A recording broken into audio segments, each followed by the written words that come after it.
Hello learners, welcome to my channel enlighten knowledge. आज हम करने जा रहे हैं causes of application of the law of diminishing marginal utility. मतलब क्या कॉजेज हो सकते हैं law of diminishing marginal utility के। तो आइए शुरू करते हैं। सबसे पहले आपका कॉज है that the commodities are imperfect substitutes. मतलब कि आपकी जो कमोडिटीज होते हैं वो एक दूसरे के सब्सटीट्यूट नहीं होते हैं, इम्परफेक्ट सब्सटीट्यूट्स होते हैं। इसका मतलब that according to Boulding, Boulding कहते हैं the law applies because commodities are imperfect substitutes. मतलब सबसे मेन कारण क्या है इस लॉ का कि जो कमोडिटीज होती हैं वो एक दूसरे के सब्सटीट्यूट्स नहीं होते हैं। सब्सटीट्यूट का मतलब होता है जब हम एक की जगह दूसरी क्वांटिटी को लेना शुरू कर देते हैं। मतलब that are the substitute item, जैसे टी एंड कॉफ़ी हो गया। अगर आपका टी का प्राइस बढ़ जाता है तो हम अपनी डिमांड कॉफ़ी की तरफ शिफ्ट कर लेते हैं। लेकिन कहते हैं असल रियल लाइफ में ऐसा नहीं हो पाता है। In other words, one commodity can not always be used for another commodity. देखो, ये इसका मतलब ये थोड़ी है कि टी का प्राइस बढ़ता है तो हम हमेशा कॉफ़ी ही पीते रहेंगे, टी को पिएंगे नहीं। कई बार ऐसा भी हो सकता है कि टी आपको ज़्यादा पसंद है कॉफ़ी से, तो आप फिर क्यों के हमेशा थोड़ी आप कॉफ़ी ही कंजप्शन करते रहोगे टी का प्राइस बढ़ने से। तो कहीं ना कहीं ऐसा पॉइंट आ जाता है जब आपको टी ही लेनी पड़ती है कॉफ़ी के बजाय, भले उसका प्राइस ज़्यादा भी हो। मतलब हम किसी हद तक किसी कमोडिटी को सब्सटीट्यूट करवा सकते हैं, एक सर्टेन लिमिट तक करवा सकते हैं, उससे ज़्यादा नहीं करवा सकते। For example, tea in place of coffee and coffee in place of tea can not be use to a unlimited extent. देखो, हमेशा थोड़ी हम टी और कॉफ़ी को सब्सटीट्यूट करवाते रहेंगे। तो कोई तो लिमिट होगा जब तक हम टी और कॉफ़ी के सब्सटीट्यूशन को लेकर चल सकते हैं। यदि जब वो लिमिट ख़त्म हो जाती है ना, देखो प्राइस बढ़ रहा है टी का, हम कॉफ़ी को सब्सटीट्यूट करवा रहे हैं, कॉफ़ी ले रहे हैं टी की जगह।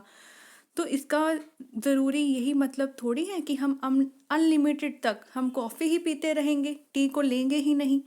तो एक सर्टेन लिमिट होती है किसी चीज़ को सब्सटीट्यूट करवाने की। जब ये लिमिट कहते ख़त्म हो जाती है, यानी आफ्टर दैट लिमिट जो आपकी मार्जिनल यूटिलिटी होती है वो क्या होनी शुरू हो जाती है, कम होनी शुरू हो जाती है। मतलब that the satisfaction you got from the coffee वो आपकी कम होनी शुरू हो जाएगी, क्योंकि आपने टी लेनी थी, आप कॉफ़ी को कंज्यूम करते जा रहे हो। एक लिमिट तक अब वो चीज़ आप सब्सटीट्यूट करवा सकते हो, लेकिन उसके बाद उससे मिलने वाली जो यूटिलिटी है वो कम होना शुरू हो जाती है।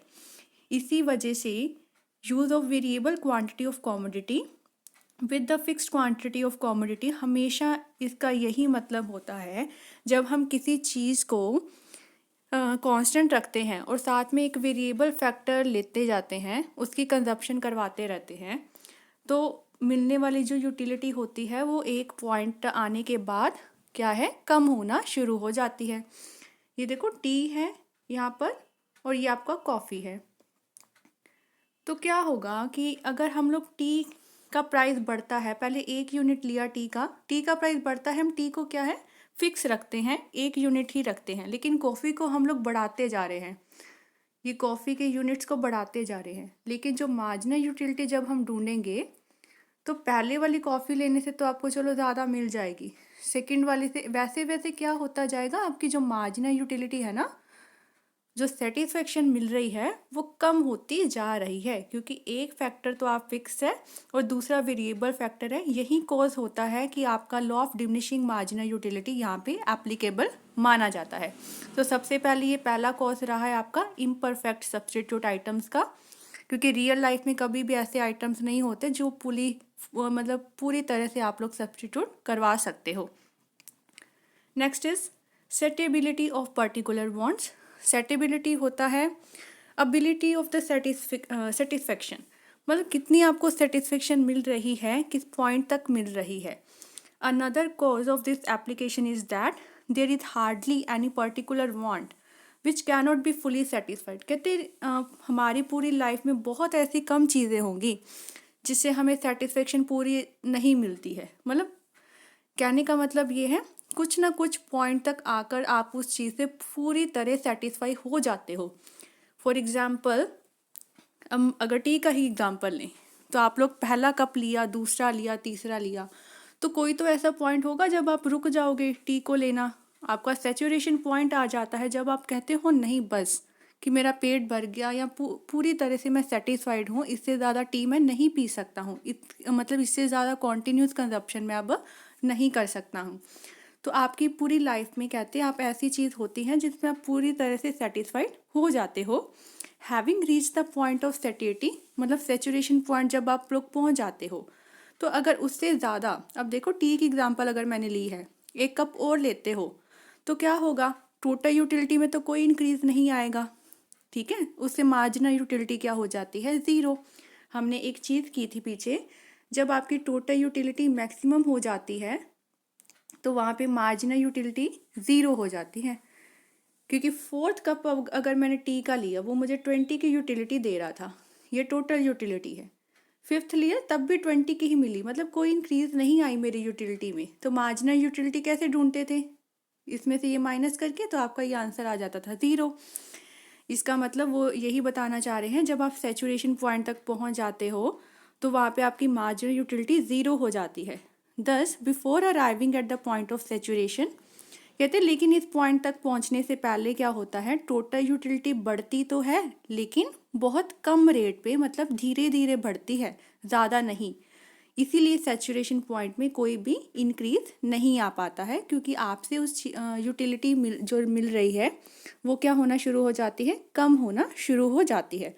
टोटल यूटिलिटी इंक्रीज तो होती है लेकिन डिमिनिशिंग रेट से, इसी वजह से जो आपकी मार्जिनल यूटिलिटी होती है वो भी कम होना शुरू हो जाती है। तो दूसरा रीज़न आपका ये रहा कि stability of the particular wants, कोई भी आप वांट को लेकर चलते हो, कहीं ना कहीं आप उससे पूरी तरह से सेटिस्फाई हो जाते हो, और एक और यूनिट जब आप उसका लेते हो तो वो आपको मार्जिनल यूटिलिटी कम देता है, या फिर आप ज़ीरो मार्जिनल यूटिलिटी पर पहुंच जाते हो।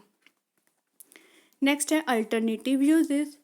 अब आपने शुरू से ही एक चीज़ की है इकोनॉमिक्स में कि हर वांट या बहुत सारी ऐसी चीज़ें होती हैं जिनके डिफरेंट डिफरेंट यूजेस होते हैं। फॉर एग्जांपल मिल्क हो गया, या फिर केरोसिन ऑयल हो गया, इलेक्ट्रिसिटी हो गई, ये सारी की सारी चीज़ें क्या देती हैं आपको, अल्टरनेटिव यूजेस देती हैं। Each commodity has many alternative uses, मतलब कॉमोडिटी की अलग अलग डिफरेंट डिफरेंट यूजेस होती हैं। कुछ की यूजेस काफ़ी ज़्यादा इम्पॉर्टेंट होती है और कुछ की बहुत कम होती है। According to Baumol this laws apply, ये वाला लॉ क्यों अप्लाई होता है, क्योंकि देखो आपकी फर्स्ट प्रायोरिटी क्या रहती है कि आप सबसे पहले अपनी इम्पॉर्टेंट वाली यूज़ को पूरा करोगे, ठीक है ना।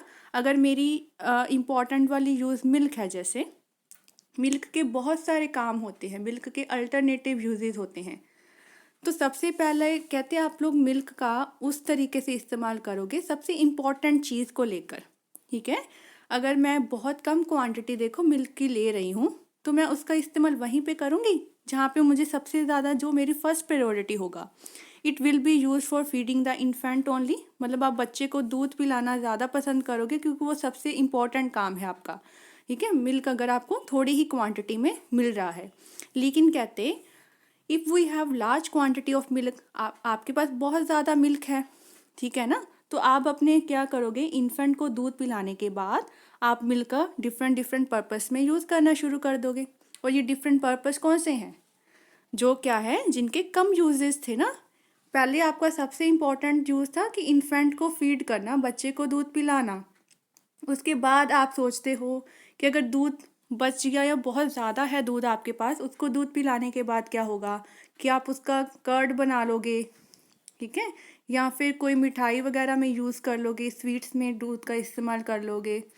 बहुत सारे यूजेस हो सकते हैं जहाँ पर आप मिल्क का यूज़ कर सकते हो। उसके बाद आप मिल्क को, ये देखो, लेस इम्पॉर्टेंट वाली चीज़ों पर लगाना शुरू कर देते हो। देयरफॉर जैसे जैसे आप क्वांटिटी किसी चीज़ की बढ़ाते हो, हम उसको कम से कम यूजेस पर लगाना भी शुरू कर देते हैं। मतलब ये भी तो लो वही चीज़ पे बना है। हमने डिमिनिशिंग मार्जिनल यूटिलिटी में किया क्या था कि जैसे जैसे आप लोग एक चीज़ की कंजप्शन करवाते जाते हो, मार्जिनल यूटिलिटी कम होती जाती है। यहाँ पर भी वही सेम चीज़ है कि जैसे जैसे आप क्वांटिटी गुड की बढ़ाओगे, जैसे मिल्क की क्वांटिटी बढ़ाओगे, आप फिर उसका इस्तेमाल लेस यूजेस पर भी शुरू कर दोगे। तो अल्टरनेटिव यूजेस का ये भी चक्कर क्या है, आपको डिमिनिशिंग मार्जिनल यूटिलिटी का एक तरह का कॉज बन जाता है, क्वांटिटी बढ़ाते हो और क्या होता है, जो मार्जिनल यूटिलिटी है वो कम होना शुरू हो जाती है। तो आपकी ये 3 बहुत इंपॉर्टेंट कॉजेज़ हैं law of diminishing marginal utility के। आई होप आपको क्लियर हो गया होगा। अगर वीडियो पसंद आई हो इस चैनल को ज़रूर सब्सक्राइब कीजिए, like share and comment and press the bell icon, ताकि हर वीडियो की नोटिफिकेशन आपको टाइम टू टाइम मिलती रहे। Thank you.